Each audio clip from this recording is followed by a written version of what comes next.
Hey, what's up guys? Welcome to my 20k subscriber AMA. I'll be your host Harstem, and I'm going to be answering some of your questions. So let's get started. Alright, first question coming from a Patreon user. Congrats on 20k subscribers. What has been better and worse than you expected when you were deciding to become a pro gamer? So one of the things that surprised me when I was a pro gamer was how much I actually had to do in terms of marketing myself, being active on Twitter, streaming, shouting out sponsors, that kind of stuff. In my head, I was just going to be mainly focusing on playing the game, and then there came these other, I guess, responsibilities or things I had to do, which surprised me a little bit. By now I'm kind of used to them, and I obviously enjoy interacting with fans on social media and through YouTube videos or on stream, so I don't really have any issues with it anymore. But I remember at the start I was a bit surprised by that and perhaps a bit taken aback. What are your goals in professional SE2 tournaments over the next 2 years, and what are your ladder goals? This is kind of a difficult question. My goals when I play tournaments are always to win them, obviously, and I always aim for the highest. I still believe it's possible as well. So yeah, that's just going to be my goal. I want to win as many tournaments as possible. When it comes to ladder goals, I don't really care too much about ladder. I'd like to hit rank 1 again. Would be nice for my Road to Rank 1 series as well, to actually get a proper ending to that. But otherwise I don't have too many, I want to be the best at everything, both ladder and tournaments. I guess that's the same for most athletes or electronic esportsers. Do you plan to organize some SE2 tournaments? It would be very interesting to see tournaments with non-standard formats such as Archon mode. P.S. I take this opportunity to say that it would be cool to see 2-on-2 games with you and casually explained. I don't really see myself as a tournament organizer. My main priority always is going to be playing, so I want to perform at the highest possible level, and then I like streaming and producing stuff for YouTube, you know, just making funny things, making people laugh. I've always liked entertaining people, but tournament organizing isn't really in my skill set, and I don't think it's something that I would enjoy too much. For the 2-on-2 games, I mean, if Jamie's down to play some 2-on-2 sometimes, then we might, but this guy is pretty difficult to get a hold of, so we'll see. Do you have a degree or expertise in something other than SC? No, I don't have a degree or expertise in anything. I finished my high school. For the Dutch people, I finished VWO, which I also did bilingual, so half of my classes were in English. And then I went straight into pro gaming when I turned 18. I did have a small stint where I tried to start an education in econometrics and operational research, but I quit that after approximately 6 weeks because I was too bored with it, and I realized it wasn't for me. So yeah, no real expertise. Why did you choose Protoss when you started playing? Have you thought of race switching at any point? I asked one of my friends who played StarCraft 2 Brood War what the easiest race was. I came from Warcraft 3 and he told me Protoss, so I picked Protoss. That guy is not my friend anymore, let me tell you that much. I thought a lot about race switching to Zerg in the early years of StarCraft 2, especially at the end of Wings of Liberty, when it felt that Infestor Broodlord was impossible to beat. And I also think that Zerg fits my playstyle a little better. I'm not a player that likes to take charge in games, I'm more a reactive player, and I like to think that I'm quite good at reacting to things as well. So I think Zerg would fit me a little bit better, but I've spent so much time now with TOS, and I enjoy playing TOS as well. I like the race. All my good friends are TOS as well, you know. You can't just betray your race like that, man. You can't just betray your Protoss race like that. Why do I watch your videos even though I don't understand anything about StarCraft? Because my lips are dumb thick. Is there something in the current meta? Not really that I'm aware of. I think before the patch you could say Zerg in general was a little bit too strong. You know, their mid game into late game was kind of easy, but now I think after the patch everything feels pretty balanced. I think the battery functions in a bit of a weird way in PvT, but that's more of a design issue, not so much a balance issue, I think, because it seems like the matchup is still pretty balanced. I don't really like to think too much in balance issue, more in design issues. Like, you can always tweak some numbers, but the most important thing is that the game is well designed. It makes for the most fun to play as well, so there's no real big gaping balance issues that I see right now, and neither should you. Why, in your opinion, does Protoss tend to underperform in tournaments / Aligalak? I think for the past 2 years, Protoss has had a bit of a rough patch, honestly. Like, we never were super bad, but we always just were on the lower end in win percentages, and I think that just shows in tournaments, right? We didn't really ever have the best player in the world. Like, I think Zerg mainly was kind of good the past 2 years, but I think since the latest balance patch and some meta changes, I think that's kind of fixed. It's how the game works. You know, sometimes Protoss is very good for a couple of years, sometimes it's a bit so-so. I don't think there's something actually broken with the race that we can't win tournaments. Perhaps it's a bit harder to be consistent as Protoss, because we tend to rely a bit more on build orders rather than very reactive play, and a bit of a surprise race we still are. So that might be the reason why we don't perform very well for a consistently long time. But otherwise, I honestly think it's just a bit of coincidence, but who knows. Alright, let's speed this up a bit, do a couple in a row. Is COVID imba or does it suck? COVID is imba, seems to be doing way too well against the world. Which up-and-coming pro gamer do you think has the most potential? I think Clem has the most potential in the foreign scene right now. He's not quite up-and-coming anymore, as he's kind of already established, but he's definitely a recent riser. I think the past 5 months have been insane for his skill level. If we're thinking more lower-level players, I've been happily seeing a European toss called Spaz improve a lot, so we perhaps need to keep an eye on him as well. Usually a good way to see if someone becomes good is to see their rise from like 5.7k MMR to 6.3k MMR and how long that takes. You see a lot of those guys that rise there very quickly, they usually have the potential to go even higher than that, and I think Spaz is definitely one of those guys. He's the guy I'm the most excited for, and he also shows some very interesting things. So I guess Clem is the guy that is gonna win things very soon, and then Spaz maybe in a year or two. I think maybe a year and a half, he'd be ready to start winning some tournaments. I hope, at least. What is in your opinion stopping you from being number one? I'm not quite sure. If I knew what was stopping me from being number one, I would try to improve it. I read a fair amount of books on it, on mindset, mentality, how to improve in general. I try to implement these things in both my practice and in my tournament games, but it seems like that it's difficult for me to improve past a certain level. I think in the past few months I have been doing a bit better, especially in practice, but it doesn't really quite seem to come out yet in tournament, which is of course a bit disappointing, but yeah, it is really what it is. I mean, I put in my all, and if it doesn't work, it doesn't work. Alright, when you started commentating while playing, do you feel like it made you a better player?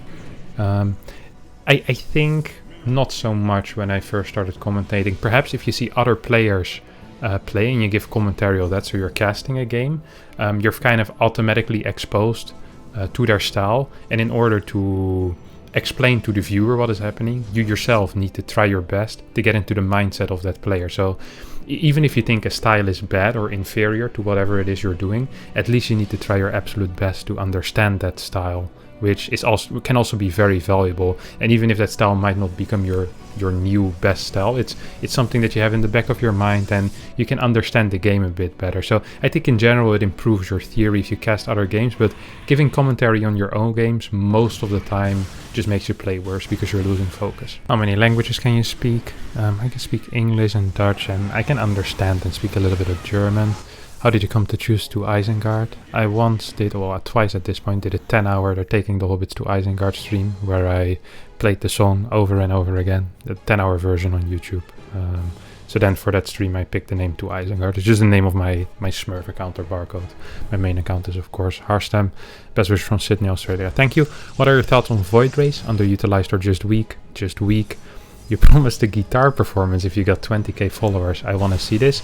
It is coming, but I believe I promised a Christmas song cover. So I'm gonna do that closer to Christmas, and it will come once COVID is over. I'll properly record it. I have a friend with a recording studio, so that should be fine. What initially got you into StarCraft 2? Do you enjoy any RTS games? I used to play Warcraft 3. I was a mediocre undead player from the Netherlands. Probably out of the 12 people that played Warcraft 3 in the Netherlands, I was rank 11. And that's being generous. I do enjoy other RTS games, but my main focus is on StarCraft, so I don't really do anything else than play StarCraft. What was the most upset you have been from a defeat? I think when I lost to Happy in WCS 2014, that was a very upsetting loss. I also once lost to Verdi, who is now named Real, at a DreamHack Valencia in 2016, which was very depressing, because if I did well at that tournament, I probably would have qualified for BlizzCon, or at least had a better shot at qualifying for BlizzCon. Why do you have a sink in your room? to get easy access to water. Clean drinking water is always good. Stay hydrated, boys. How can you eliminate stress and be calm in a very stressful game? Breathe in through the nose and out through the mouth. Repeat this 5 times. Just try some general meditation practice, and it should help a lot. Also with general mindset, dealing with losses, that kind of stuff. If you could be a Karak, what base would you like to live at? For example, outside the rich gas base or at the third? So I think the Karak moves between, we're talking about Eternal Empire, he moves between the watchtower, the rich Vespine base, and then the third one. I think he has the biggest chance of surviving. There's a little dark spot just below the third base, where it's beautiful to proxy a robo as well, by the way. I think that would be a great place to live as a Karak. You're kind of far away from the female Karaks, but who really cares about finding their mate in life anyway? So I definitely think that would be the place I want to live. Good question, Cameron Bradley. Good question. What do you think Blizzard could do to make the game more fun? Like I said before, I think the battery could be changed. I feel like gateway units could be a bit stronger as well, especially against Zerg. And I think the late game should never be carrier based, because carriers make for very dull gameplay. Ideally, you'd be playing a lot with gateway units in general, especially in the later games, so you have a more interactive playstyle. Airtos I think is really boring. I think Infestor Broodlord, or just Broodlords in general, are a really boring unit. So I think if you change those things, you'd have a better game. What was your motivation to pursue a professional gaming career? Why did you choose StarCraft? I didn't really pick StarCraft. I mean, I like, it's not like a view career that you pick, you know. It was more like, oh, I'm pretty good at this game. Perhaps I could become a professional. So I always liked strategy games ever since I started playing Warcraft 3. And then automatically once StarCraft came out, I started playing it. And when I became good at it, I was like, I guess I want to try winning some tournaments. And then I got a contract at Fnatic back then, and I was like, well, I guess I'm a pro gamer now. And I kind of accidentally rolled into it. So yeah, pretty random, I'd say.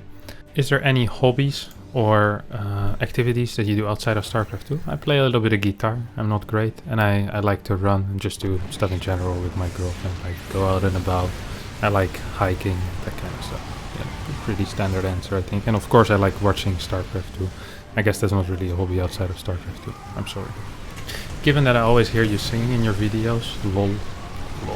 What are some of your favorite bands, artists? So I'm a big Arctic Monkeys fan. I listened to them for a very, very long time, like since I was very young. Recently, I liked Bob Dylan, Paul Simon. I like a lot of the older music. Sam Cooke, I enjoy as well. Every now and then some Beatles, but honestly not too much. I think the main two that I'd say are Bob Dylan and the Arctic Monkeys is what I listen to. Where were you born, and tell us a little bit about growing up there? I was born in Vlaardingen, the Netherlands. Like, growing up was pretty standard, pretty safe neighborhood. Like, honestly nothing big. I liked playing video games from a very young age, and I liked soccer a lot, so football. So I played a lot of football, and then when I got a bit older in high school age, I started investing all of my time into video games. Yeah, not schoolwork, I guess. So I guess that's a little bit about me growing up. Will this be the year of Harstem? Yes. How old were you when you started playing StarCraft 2? I myself was introduced to Brood War and Warcraft when I was about 4 years old, since my dad was playing it at the time. So I started StarCraft when it came out. It actually got released the day before my birthday. I think I turned 16 the day after. So ever since then I've been playing. So I guess 10 years. No, yeah, I guess 10 years. I've been playing the game 2010 till 2020. I also played the beta before that, so actually I've been playing for 10 years at this point. It's pretty sick to think about. Alright, if there was a fourth race, what would you want it to be? I wouldn't want to be a fourth race. I think it's nice to have 3 races, way easier to balance. Warcraft 3 was so difficult to balance because of the 4 races. I have some really good and nostalgic memories of some StarCraft arcades, so I was wondering if you played some of them, and if so, what is your favorite one? I used to play a lot of Rainer Party back in the day. I still play it sometimes with my friends, Elaser, Lambo, Stefano. We tend to play these kind of games every now and again, but honestly not too much. We're all kind of competitive, and Rainer Party is pretty good to get very competitive about. What's the most boring strategy to play against in life? Probably either Turtling Terran on like tanks and liberators, or Infestor Broodlord. It's really boring to play against as well. Can you please release an information video on the anatomy of Karaks? No. I wouldn't want to share too much of my research. I still need to publish it first. I don't want someone else to get all the credits for that. Nice try though, buddy. Also, there's a new critter on the snow map, I believe. That's true. It's called the Ursadon. It looks massive, but it's the giant woozy, so don't believe the lies. Only has 10 HP. Can you believe it? How does it feel to be such an amazing man every day? You should ask that to yourself, buddy. Which is the better, StarCraft faction, Terran, GDI, or the Night Elves? Oh my god, you're an idiot.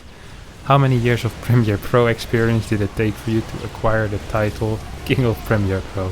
Only, well, actually 3 months at this point. I think I've had it for 2 months now, so I got it very quickly. I have to admit. I was surprised when they came and delivered the trophy to me, but you know, who am I to deny it? So yeah, I'm glad I managed to get that win as well. All right, I'll do a couple more questions and then I'm gonna be done. So I'm just gonna pick some random ones. Do you have plans of what you want to do in the future, be it in the inside or instead of StarCraft? Not really. I guess anything I do that wouldn't be StarCraft would be some creative endeavor. So I think writing a book could be fun. Fiction. I think writing music would be fun, even though I'd probably suck at it. So I'm not quite sure if these would be things that I could do for a living, but I'd want to try it. So my plan with StarCraft is to just make sure that I do this for as long enough until I have a decent enough bank that I can truly invest my time in something else, the same way that I did with StarCraft. So I don't really plan going back to university or something like that. I think I would want to do something else similar to StarCraft, so that could be, yeah, most likely a creative endeavor, I'd say. Alright, let's do a bit of a speed round. I don't feel like putting in the comments anymore. I'm too lazy for that. Why does the internet like Shrek? I have no idea. Would you consider playing in the GSL? Yes, it's been one of my lifelong dreams, so I'll definitely go to Korea once COVID-19 is over. How tall are you? I'm 196.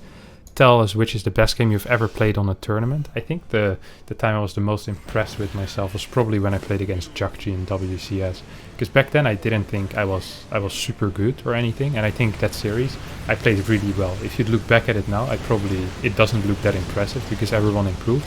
But for that time I think I was very, very good for a certain amount of time in the PvT matchup, and it really showed in that series. I think it was WCS 2014. I played very well. What were the biggest tournaments you went to?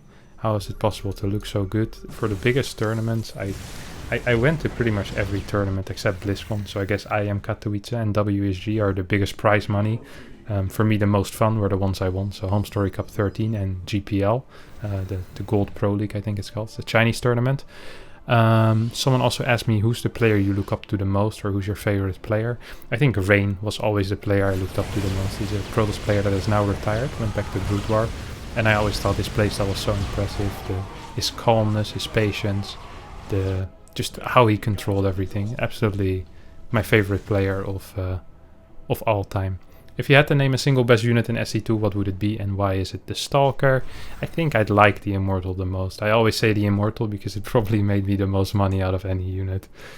In both Wings of Liberty and Heart of the Swarm, Immortal into a lot of Zergs, and got me some decent cash back then.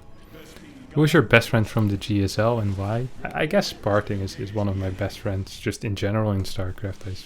I met him a lot of time. We would go on long walks whenever we were at tournaments, just talk about StarCraft, talk about life. We share a love for food. Well, eating a lot of food, not just small portions, but like big portions. Like both of us eat a lot, and I think we really bonded over that. We're also both kind of outgoing, and he's a very fun guy to hang out with. Alright, I think that's gonna be it for now. I'm sorry if I didn't answer your question. When I did the request, I didn't think there would be 250 people actually asking me questions. I was more thinking like 10 or 15, but I tried my best to answer most of them. I saw some doubles, and if you really want an answer to your question, and you can always ask it in the 50k AMA subscriber, which is at this point probably gonna happen somewhere at the end of the year. For the Christmas song that I covered, I will do it. I will release it before Christmas. I almost can promise that, depending a bit on Corona, of course. But I think it should be fine, honestly, at this point. So thanks everyone for watching. I hope you did enjoy it. I hope you got to know a little more about me. And if not, well, it sucks. And if yes, well, that's great. Thanks everyone for watching, and love you all. Bye bye. See you at the 50k one.